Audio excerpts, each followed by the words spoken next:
साम्पाङ मैले चिनेको, मैले बुझेको। मनभित्र यो देश बाहेक अर्थो केही छैन उसको। भावनाको गहिराईमा यो देश भेट्छ र विचारको उचाइमा यो देश देख्छ उसले। घोर अन्धकारभित्र आशाको किरण छर्ने, चेतनाको खेती गर्ने र निराशाभित्र आशा र विश्वास भर्ने गर्छ उसले।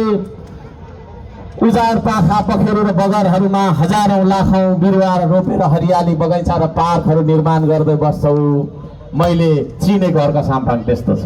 तपाईले चिनेको कस्तो छ भरै भन्नु होला। जलाधार र पानीको मुहान बढाउन बिरुवा रोपिरहन्छौ। उद्योग जति सबै बेची खाएको। हेलो ल ठिक छ। उद्योग जति सबै बेची खाएको बल्ल मिल्यो हैन। उद्योग जति सबै बेची खाएको तपाईको छैन। हरिबिजोग देशमा उद्योगहरू खोल्दै बस्छौ। अनेक परेको मुद्दा र मामिला खेप्दै उद्योगहरू खोल्दै अघि बढ्छौ। ढुङ्गा बोक्छ, गिटी कुट्छ, पाइप तान्छ, घाम पानी झरी केही भन्दैन। पाखा पखेरा भिर पाखा सबैतिर तपाईको चाहिँ कुदिरहन्छौ। कठोर भन्दा कठोर लाग्ने श्रम गर्छ उसले।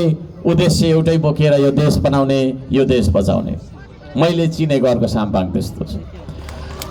भौतिक विकासको आधार तय गर्छ उसले। आधुनिक र व्यवस्थित शहरीकरणको अवधारणा लागू गर्न खोज्छौ। सुन्दर शहरहरू निर्माण गरेर संस्कृतिको सुगन्धले, संस्कृतिको सुन्दरताले भर्न खोज्छौ। भौतिक सामाजिक शैक्षिक बौद्धिक विकासका आयामहरू देखिने काम गर्छ उसले। बाढी पहिरोले जनताको बस्ती बगाउन लाग्दा आफै अघि सरेर भेलबाढीमा तार जाली कस्न अघि बढ्छौ। जनताको घरमा आउने पानीको मुहान, जनताको घरमा आउने पानीको पाइप विरोधीहरूले काटिदिँदा, डढाइदिँदा त्यो डढेलो निभाउँदै धुवामा निसासिँदै जङ्गलमै बास बस्छौ। ढुङ्गा हानाहान गरेर होइन, ढुङ्गा हानाहान गरेर होइन, ढुङ्गा बोकेर देश बन्छ भन्ने विश्वास गर्छ उसले। लागौछ दुर्व्यसनमा फसेर युवा नबिग्रुन् भन्न खातिर चेतनाको अभियान चलाएर सहरका कुना कुना कराउँदै हिँड्छौ। मैले देखेको अर्को साम्पाङ, मैले भेटेको अर्को साम्पाङ। सहर गल्ली सफा गरेर अगाडि बढ्छौ। ढिला सुस्ती, घुसखोरी र भ्रष्टाचार पिटिक्कै सहँदैन उसले।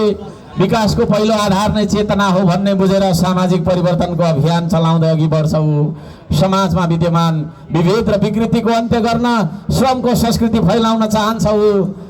विकास र परिवर्तनको हुटहुटी सप्तकोशीमा बगिरहेको पानी जस्तै असीमित छौ भित्र संसारकै नमुना देश बनाउनु पर्छ भन्दै बालकदेखि वृद्धसम्मलाई आफ्नो क्षमताले भ्याएको योगदान दिन प्रेरित गर्छ उसले। श्रमदान गरिरहन्छौ, महाअभियान चलाऊ भनेर अघि बढिरहन्छौ। प्रकृतिको संरक्षण सदुपयोग गर्दै संस्कृतिहरूमा रमाउन खोज्छौ। प्रविधिको विकास गर्दै आविष्कार र चमत्कारहरू देखाऊ भन्छ उसले। विदेशी ऋणमा होइन, आफ्नै पाखुराको दममा विकास गरौँ भन्छौ। पार्टी जाति धर्म वर्ग र स्वार्थहरूले फुटेको समाजमा श्रम संस्कृतिको माध्यमबाट जोड्न खोज्छौ। माटो माटो माटो, देश देश देश भन्दै देशलाई माया गरिरहन्छौ। माटोको गौरव बोकेर आकाश छौँ भन्छौ।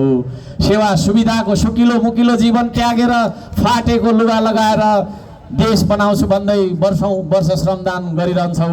आदेश र निर्देशनमा होइन, आफैले अघि सरेर काम गरेर देखाउनुपर्छ भन्ने कुरामा विश्वास गर्छ उसले।